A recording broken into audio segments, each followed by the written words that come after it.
Hello जो प्रश्न को पढ़ते हैं ऊष्मागतिकी के प्रथम नियम का समीकरण लिखिए तथा सिद्ध कीजिए कि आदर्श गैस की स्थिर दाब पर विशिष्ट ऊष्मा उसकी स्थिर आयतन पर विशिष्ट ऊष्मा से अधिक होती है। तो इस प्रश्न को समझने के लिए सबसे पहले हम प्रश्न की मुख्य अवधारणा को समझेंगे। तो यहाँ पे हम लिखते हैं मुख्य अवधारणा।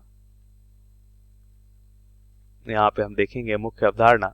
अब मुख्य अवधारणा में सबसे पहले हम कुछ महत्वपूर्ण बिंदु को समझ लेते हैं। जैसे हम यहाँ पे देखते हैं कोई भी निकाय है, निकाय को दी गई जो ऊष्मा है वो क्या होती है। अगर इस निकाय की अगर हम बात करें, इस निकाय को अगर हम ऊष्मा देते हैं, मान लेते हैं क्यू ऊष्मा दे रहे हैं, तो निकाय को दी गई ऊष्मा क्या होती है। तो यहाँ पे लिखेंगे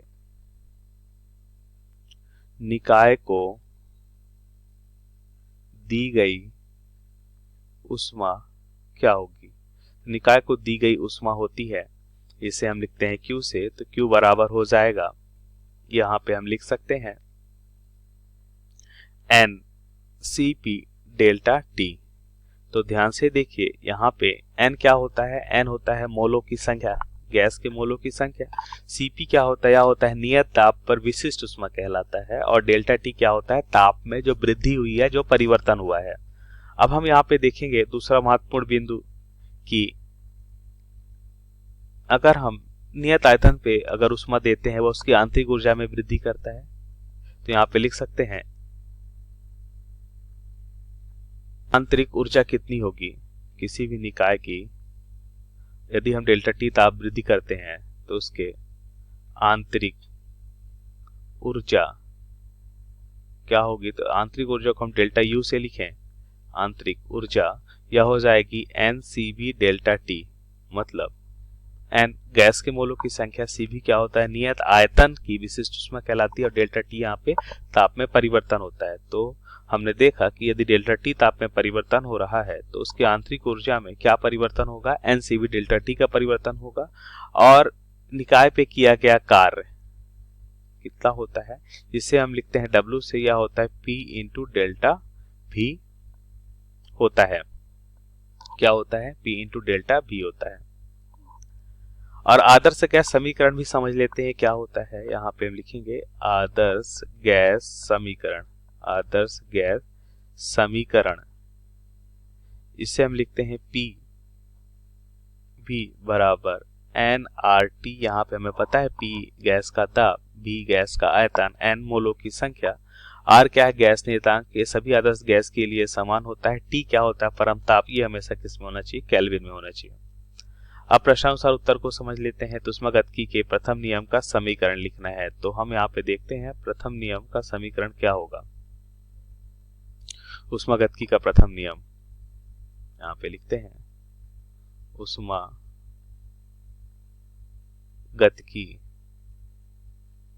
का प्रथम नियम। तो क्या होगा ऊष्मागतिकी का प्रथम नियम, इसे हम लिखते हैं, इसे हम लिखेंगे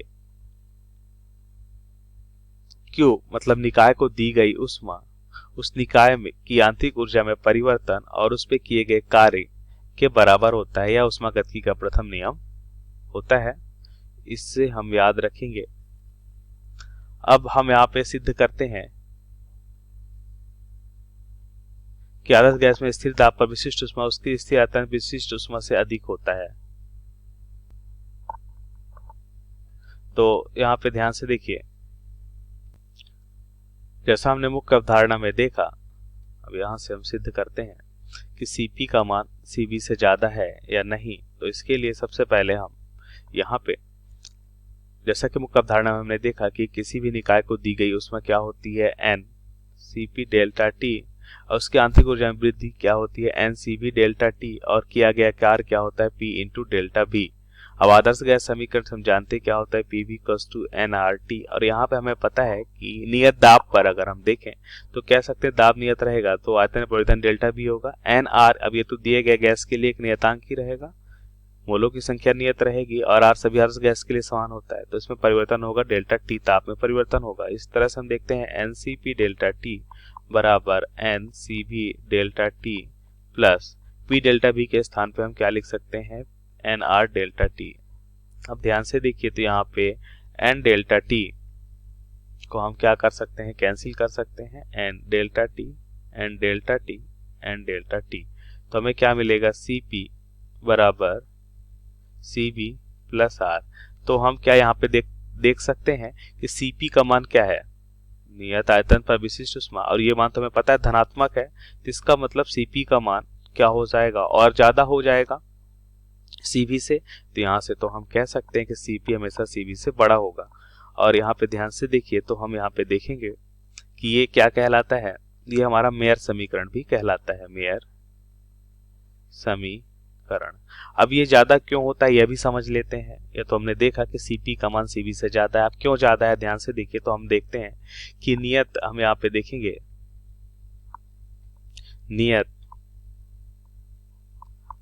आयतन, नियत आयतन में गैस को दी गई ऊष्मा या निकाय को दी गई ऊष्मा, निकाय को दी गई ऊष्मा सिर्फ क्या करता है, केवल आंतरिक ऊर्जा में परिवर्तन करता है या वृद्धि करता है। केवल आंतरिक ऊर्जा में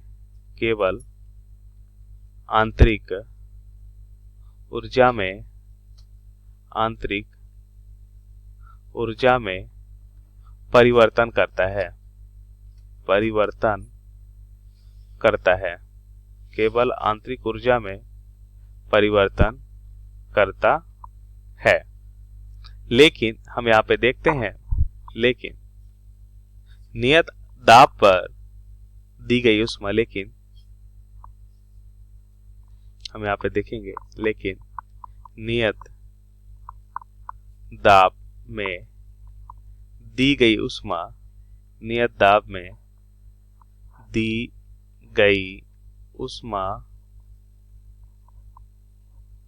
लेकिन नियत दाब में दी गई ऊष्मा क्या करेगा, नियत दाब में दी गई ऊष्मा आंतरिक ऊर्जा में वृद्धि के साथ साथ हम देखते हैं आंतरिक ऊर्जा में वृद्धि के साथ साथ निकाय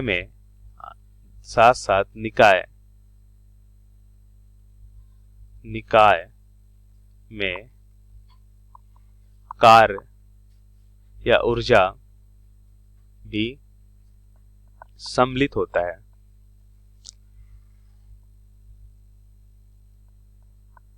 सम्मिलित होता है। तो जैसा कि यहाँ पे हमने देखा कि जो हमने यहाँ पे कार्य किया नियत दाब पर, वो क्या हो जाएगा, इसके आंतरिक ऊर्जा में परिवर्तन या वृद्धि, और साथ पे इस पे कार्य को भी यहाँ पे देखिए। अब यहाँ पे आर क्या प्रदर्शित कर रहा है, कार्य को, सीवी क्या प्रदर्शित करता है, आंतरिक ऊर्जा को। तो आंतरिक ऊर्जा के साथ साथ कार्य को भी यहाँ पे क्या हम कह सकते हैं, कार्य भी करता है, उसकी मात्रा या उसकी ऊर्जा को भी यहाँ पे सम्मिलित करता है। तो इस कारण से सीवी का मान ज्यादा होता है। ठीक है, अतः हम देखते हैं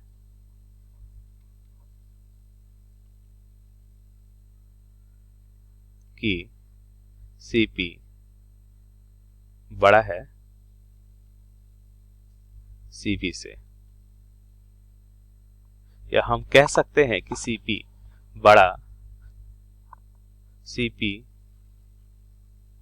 सीवी से बड़ा होगा, सीपी सीवी से बड़ा होगा। तो ये हमारे प्रश्न का सही उत्तर है। आशा करते हैं आपको समझ आया होगा। धन्यवाद।